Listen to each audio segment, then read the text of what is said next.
Bem-vindos a mais um programa Luta Liberal, do Instituto Liberal, com apoio da Fundação Friedrich Naumann.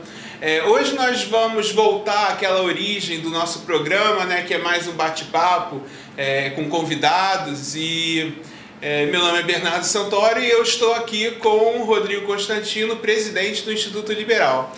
Rodrigo, bom dia, seja bem-vindo mais uma vez ao nosso programa. A última vez que você esteve com a gente, num papo assim, foi no lançamento do seu livro, A Esquerda Caviar. Para começar, alguma ideia aí de lançamento de livro bem próximo, assim? Já tem algum projeto novo? Não, próximo não. Estou sempre conversando com o editor. Ele gostaria de um novo livro para esse ano. Não sei se vai ser possível. Abracei projetos demais. Mas tem algumas coisas sendo alimentadas já, mas é prematuro. Ainda tá falar alguma coisa. Tá. Nós vamos estar conversando aqui sobre vários temas nacionais, e um tema nacional que está muito presente no debate político. Essa semana mesmo o Congresso acabou virando pauta e fazendo disso uma pauta, é a questão da Petrobras, né? Vamos começar logo de uma discussão que é anterior à própria Petrobras, que é o sistema de exploração de petróleo no Brasil e esse meio que semi-monopolismo, meio que um monopólio velado, porque hoje em dia já não é mais um monopólio escrachado, mas é um monopólio de fato, principalmente em cima do pré-sal, que exige que pelo menos 30% dos novos poços de petróleo, das novas concessões que estão sendo feitas, que na verdade é um modelo de partilha que eles chamam, pelo menos 30% é reservado já para a Petrobras, o que exige que a Petrobras dê um aporte financeiro, né? Eu queria que você desse uma visão geral sobre o que você entende a respeito desse tema, sobre a questão de monopólio na exploração, sobre a própria empresa em si, sobre essa questão do sistema de partilha. Perfeito. Esse tema, infelizmente, nos mostra como o Brasil avançou pouco, quer dizer, como a gente está sempre voltando a coisas de décadas atrás que foram discutidas. Roberto Campos comprou uma briga inglória de tentar mostrar que o monopólio estatal sobre a produção de petróleo era um fetiche nacionalista que condenava o país ao atraso, né? Você tem como principais países monopolistas do Estado explorando o setor de petróleo. Você pode pensar em Irã, Arábia Saudita, Venezuela com a PDVSA, a própria Rússia, de certa forma, Nigéria. Você consegue pensar em vários modelos falidos de país, de sociedade. E aí quando você vai pensar em países que tem várias empresas privadas competindo nesse setor, você pensa em Estados Unidos, Canadá, Inglaterra, quer dizer, são países muito mais avançados. Então essa coisa de você confundir setor estratégico com necessidade de governo, Estado, controlando como empresário, é uma coisa que não tem nada a ver, né, uma com a outra. Então, infelizmente, no Brasil, a gente insiste nesse erro que já foi refutado, como eu disse, lá atrás, por pessoas como Roberto Campos. O Fernando Henrique Cardoso, no seu governo, conseguiu quebrar parte desse monopólio, leiloou vários blocos que trouxe capital estrangeiro.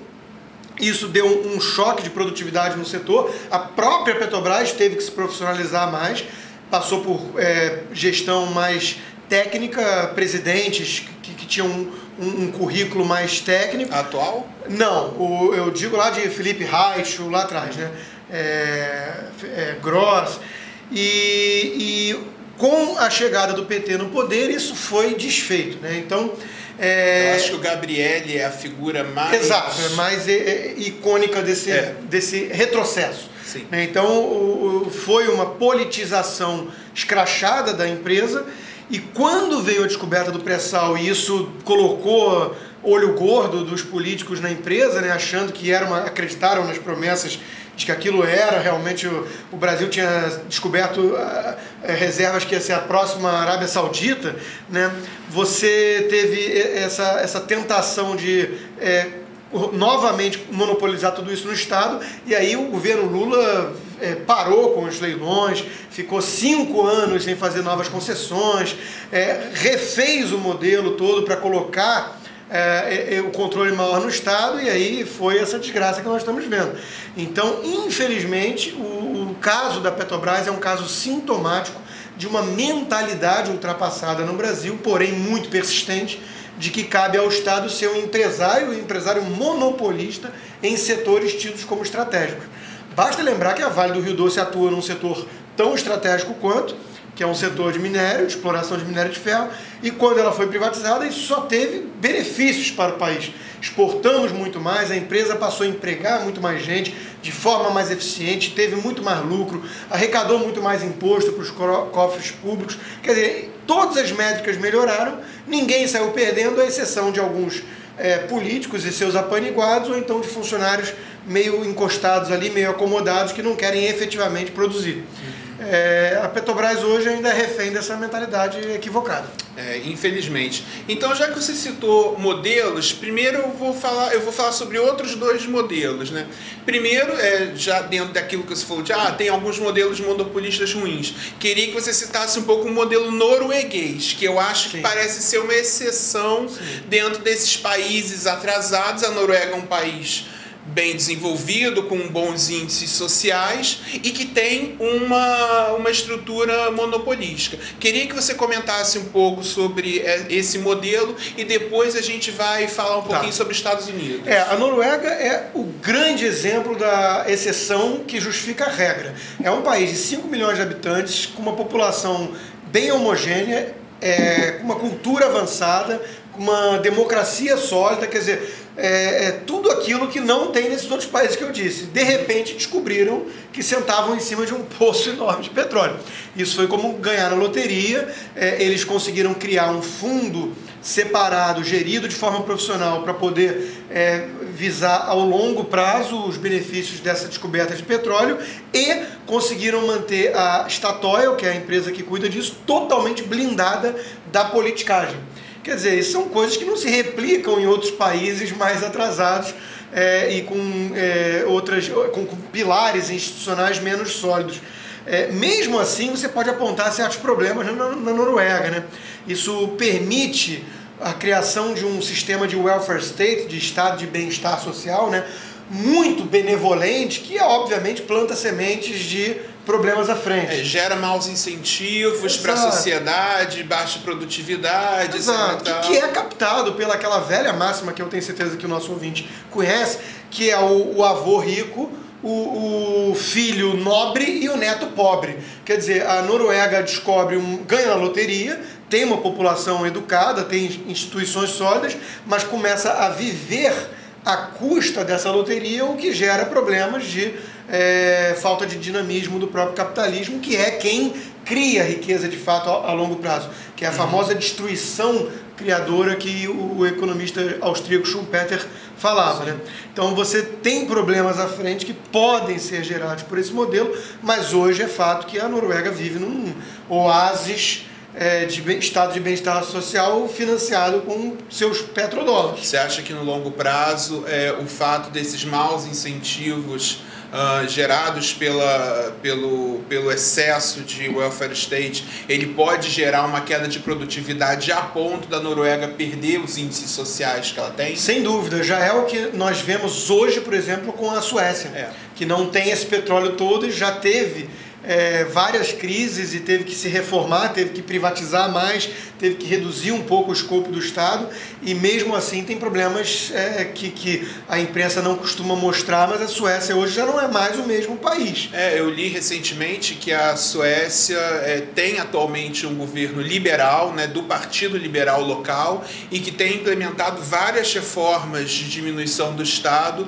por conta dessa questão dos maus incentivos do welfare state sueco ao longo dos últimos 50 anos, e agora eles tiveram que parar com isso, fazer uma reforma profunda e tentar realmente um novo modelo para tirar o país da estagnação econômica que ele se encontrava pelo menos nos últimos 20 anos. Tem alguns estudos interessantes, Bernardo, que mostram assim, quais são as empresas conhecidas, as grandes empresas desses países escandinavos como um todo. As pessoas vão citar empresas de pelo menos 30 anos de idade, 40 anos de idade. Você vai falar da Volvo, você vai falar da Nokia, quer dizer, você vai falar de empresas que têm décadas de existência. Você não tem muito dinamismo, como por exemplo no Vale do Silício, na Califórnia, que você cita empresas gigantescas, enormes, que surgiram há 5 anos, há 3 anos, há 10 anos. Então vai perdendo essa importância, essa pujança que só o modelo capitalista liberal consegue realmente criar, né? Agora, o setor de petróleo em outros países, para a gente voltar à questão da Petrobras, infelizmente o governo do PT sequer se espelha no modelo da Noruega, que seria um modelo, como eu já disse, que não é replicável para as nossas condições culturais e institucionais, mas sequer ele se espelha nisso. O que o PT olha como benchmark, como modelo, é a Venezuela. É uma PDVSA brasileira, quer dizer, uma empresa que vai ser usada totalmente para interesses e para fins políticos e partidários.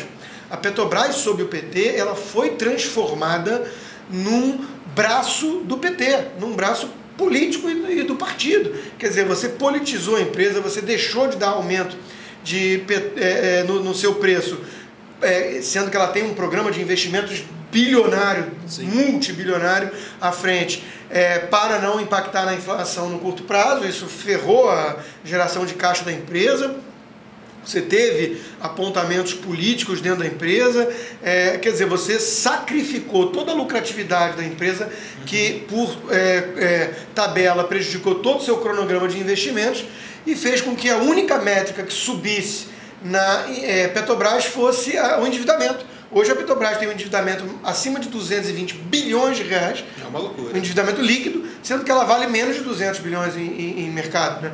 Quer dizer, é uma empresa que está indo a caminho de uma situação muito de insolvência, de uma situação muito delicada do ponto de vista financeiro, né? Isso é o quê? Resultado de uma politização da empresa. Isso é uma coisa muito séria. Eu acho interessante, eu acho que isso que pode ser um parâmetro interessante de visão sobre essa questão de ver a PDVSA lá da Venezuela como realmente benchmarking. A criação da nova estatal do petróleo, que é a PPSA, até parecido o nome, né?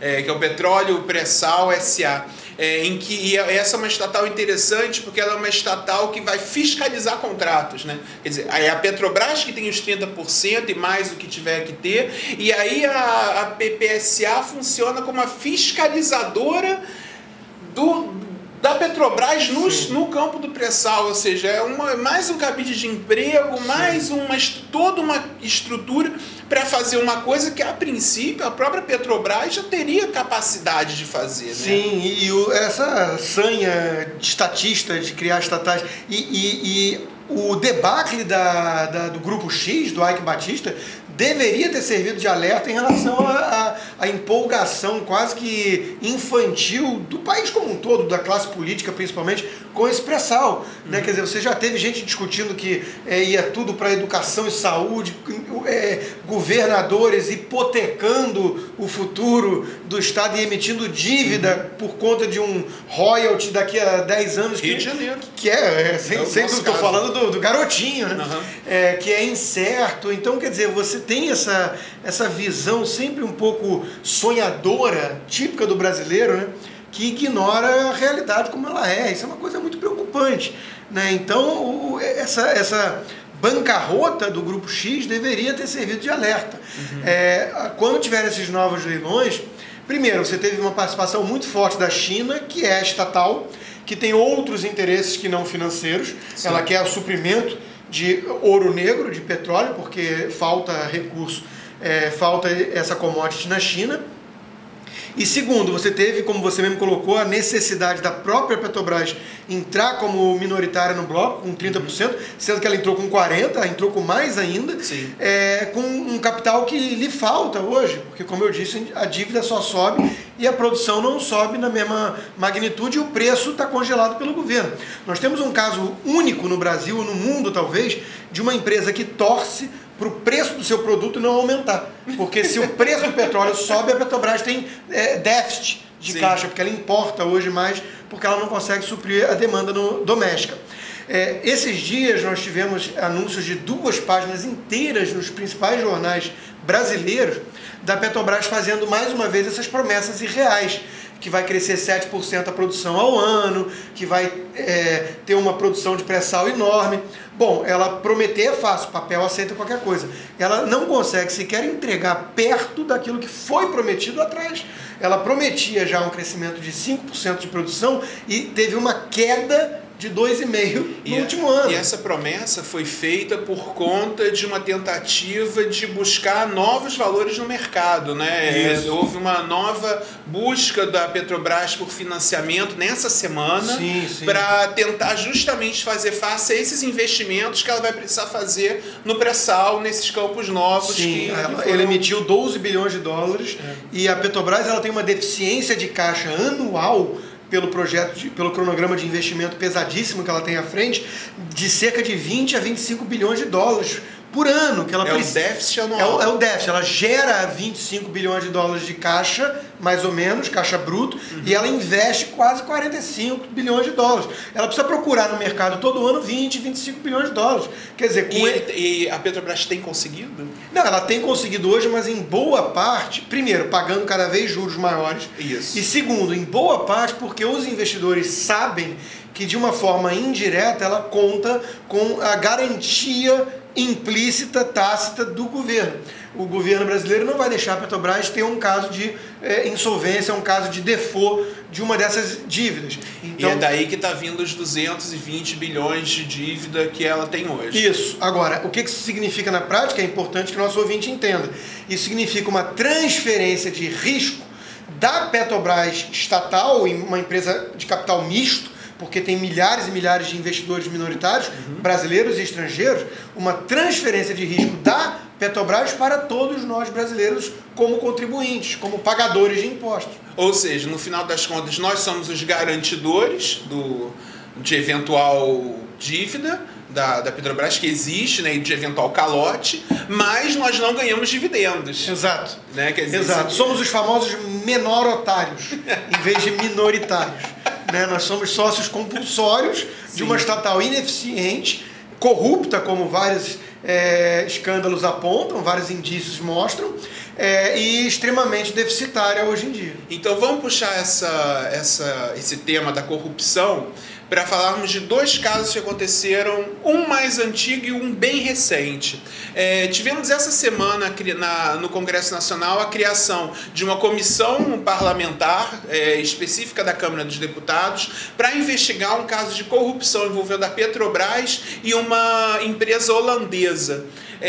O outro caso que eu gostaria de citar é o caso de uma refinaria em Pasadena, se não me engano, nos Estados Unidos, que foi comprada por mais de 1 bilhão e que na hora de se vender não se vendia porque na verdade foi se ver que o valor dela verdadeiro é apenas 10% daquilo pelo qual nós quando eu digo governo, Brasil, pagamos.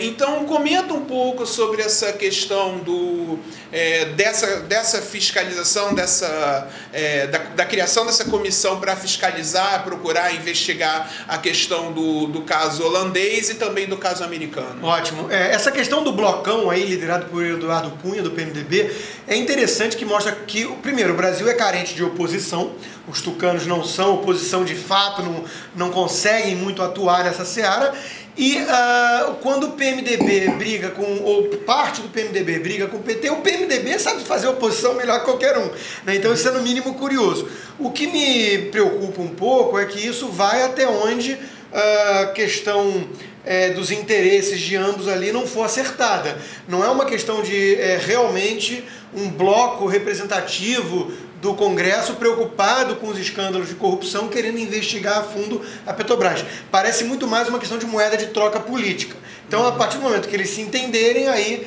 cai a investigação que deveria ser muito séria e até mesmo constante no caso da Petrobras. Não só esse caso da Holanda. E não só os parlamentares, Ministério Público Federal, sim, né? Todo mundo. Todos os órgãos competentes. Há anos. Polícia Federal também. Exato. Quando você lê a biografia seminal, magnífica do Roberto Campos, né, Lanterna na Popa, você vê como a Petrobras já era ali vista por muitos como um Estado dentro do Estado brasileiro, um Estado paralelo. Ela tem um poder absurdo, ela destruiu a vida do Paulo Francis com um processo milionário, mas aí é porque ele fez uma acusação leviana, né, em relação à diretoria, mas o fato a Petrobras tem muito poder, 10% quase do PIB brasileiro, em termos de produção, em termos de tamanho, né? Muita gente depende da Petrobras, a Bolsa Artista, por exemplo, nossos famosos artistas engajados politicamente, a Petrobras ela desembolsa 600 e tantos milhões de reais aí a cada 2 anos de patrocínio cultural. Quer dizer, e convenientemente, na sua maioria absoluta, para artistas que estão alinhados com o pensamento reinante. Sim, o cão não morde a mão que o alimenta. A Petrobras alimenta pessoas mais subservientes à sua causa. Então, e é muito importante como anunciante de jornais. Então, ela exerce um poder muito grande no Brasil como um todo. Isso faz com que muita gente tenha rabo preso ou tenha interesses conflitantes na hora de investigá-la. Mas o fato é que a gente sabe que tem muitos indícios e muitos casos, muitos escândalos que vêm à tona volta e meia. Isso tem que ser investigado. A revista Época, há um tempo atrás, fez uma pesquisa minuciosa de vários escândalos desses mostrando e não deu em nada, né? Esse caso da refinaria no Texas é escandaloso, né? Quer dizer, o Brasil comprou por $1 bilhão uma refinaria que poucos meses depois não valia quase nada.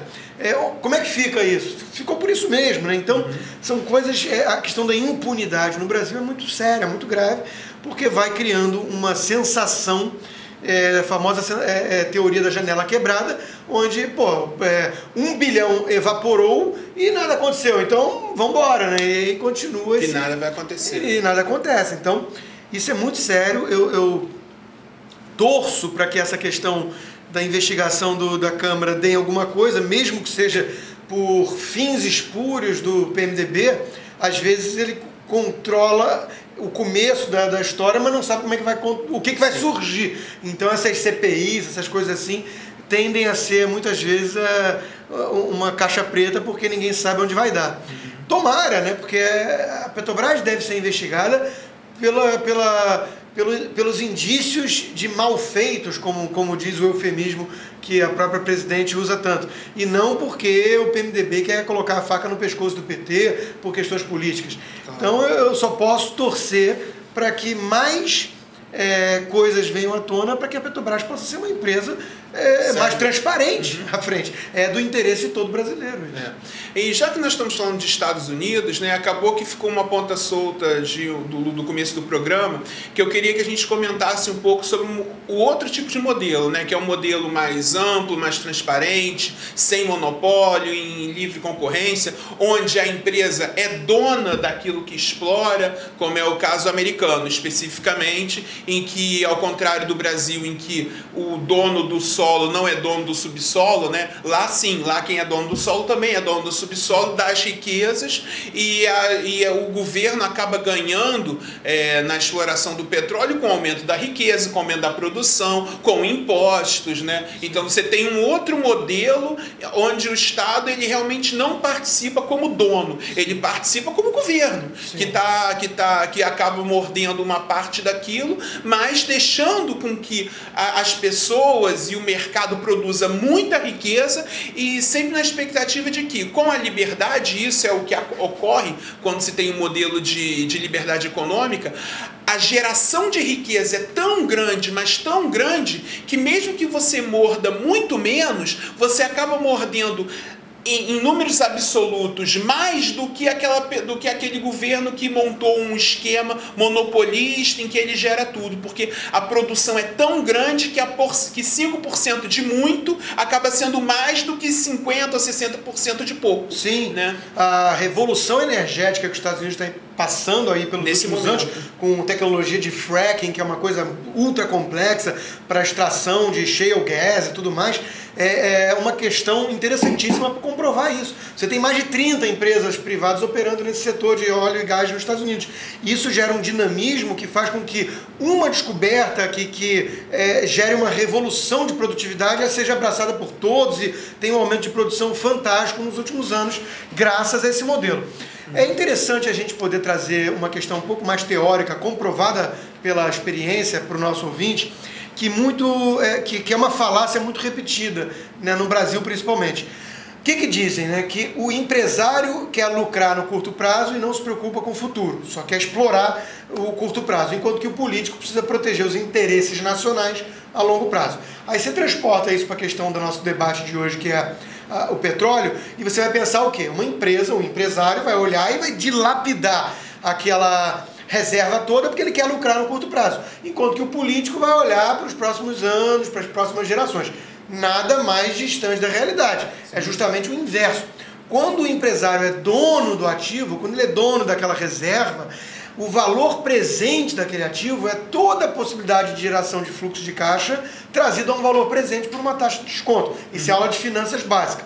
Ora, quando você tem esse interesse do empresário alinhado ao longuíssimo prazo, faz com que ele tenha uma exploração muito mais racional daquele ativo em relação a não destruí-lo, não destruir a galinha dos ovos de ouro. Enquanto que quando você tem o Estado gerindo como empresário esse patrimônio, o que ele faz? Ele só pensa nas próximas eleições. Então ele pega e usa e abusa desse patrimônio de uma forma irresponsável, de uma forma irracional. Na melhor das hipóteses, ele só tem 8 anos para explorar aquilo, né? Exato.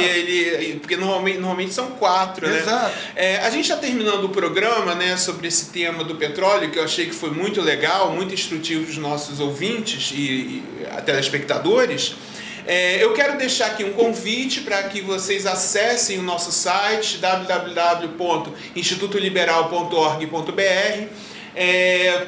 Procure a gente, mande e-mail, nós estamos sempre à disposição para fazer palestras, para trazer uma nova visão sobre os problemas do Brasil e do mundo. Em 30 segundos, Rodrigo, o petróleo é nosso? O petróleo é deles. O petróleo é deles, políticos, sindicalistas, artistas engajados, funcionários cheios de regalias e tudo mais. Não é nosso povo brasileiro, sem dúvida nenhuma. Bem, Rodrigo, muito obrigado e até o próximo programa.